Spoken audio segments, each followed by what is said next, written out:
Merci, Monsieur le Président. Thank you, Chair. Colleagues, so the Funding Compact, as we all know, has helped actually establish the common framework for improving the quality, predictability, transparency, and effectiveness of the financing of the UN development system. It has also stimulated dialogues at the country level, and we've had more than 90 recorded in the different reports that have been submitted for your attention. And they have also been complemented with dialogues that have been taking place in the executive, in the governing bodies, and in this ECOSOC, OAS, and QCPR process.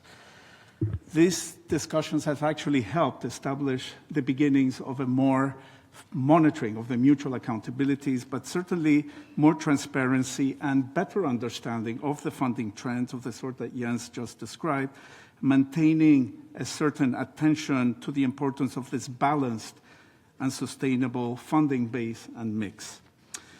As we do the review of the Funding Compact, I think it's also important to recognize where member states have been performing. I know that there's quite been a lot of the underperformance on the side of the member states as compared to those undertaken by the UN system. But again, based on the contributions that we've seen over the past 2 years, we have countries like Finland and Qatar who have not only met but also exceeded the targets of providing at least 30% of voluntary development contributions as core funding. We also have countries that have exceeded the target of 30% contribution to pooled funds. These are Australia, Ireland, New Zealand, Norway, and Finland. And we've also had countries that met or exceeded the targets of providing 15% to the thematic funding. Countries like Denmark, Liechtenstein, and Luxembourg, and the UK are countries to prove that this can happen, that we can have movement among member states for this more concerted, transparent, accountable mechanisms of performing against a funding compact that is a voluntary construct, but that took quite a lot of negotiations within the UN and among the member states.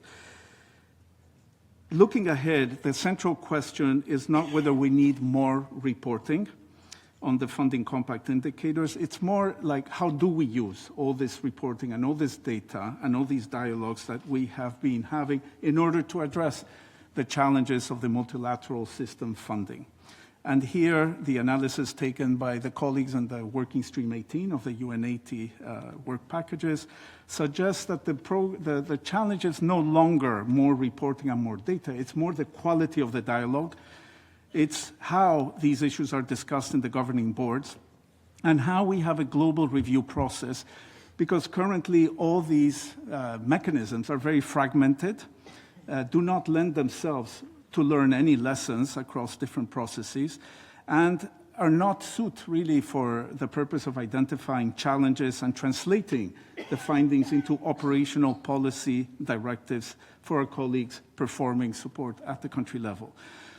So in essence, the next phase of the funding compact should focus on strengthening the quality and the strategic intent of the dialogues, to have more accountability and more follow-up and transparency. And here, 4 key actions going forward. First, the need to have within an annual, high-level review of the funding compact within the confines of this ECOSOC OAS session. Today, we're only according 90 minutes to something that is mission critical in terms of transparency, predictability, and understanding where the funding and what the impact of different funding sources has to align and to ensure coherence of the UN offer at the country level. The second is the need for a political dialogue that needs to be complemented by stronger management follow-up. And here I'm referring more to the UN development system, that we need within the UN development system, the principles, some of which were here just before in the previous session, but we have some 34 of them. How we have these discussions within the UN SDG principles level, and then how we have at the ASG level a formalized ASG group on the funding compact follow-up. We have this established in an informal base, but I think we need to formalize that. The third action would be that we need to strengthen the linkages across all these different dialogues, the country, the governing board discussions, ECOSOC reviews, and again, have a clarity on what types of lessons we are taking and how they are being operationalized at the country level. And then, of course, something that comes out very clear in the two reports of the SG and the DSG, we need much more emphasis on learning, transparency, recognition, and much clearer communication of results and further and more easy to understand data systems across the different entities that do work on this issue. The last point here is that we have established a shared direction of travel within the UN and among member states. What we need now, of course, is a much more strategic dialogue, a more predictable place to have these dialogues and to be able to translate this to the field. The last point, Mr. President, is that the Dag Hammarskjöld Foundation has undertaken a review of the funding compact and the dialogues and what it has achieved. This was part of the funding compact agreement of 2024, and I understand that results are going to be shared with the member states in the coming weeks. Merci beaucoup, Monsieur le Président.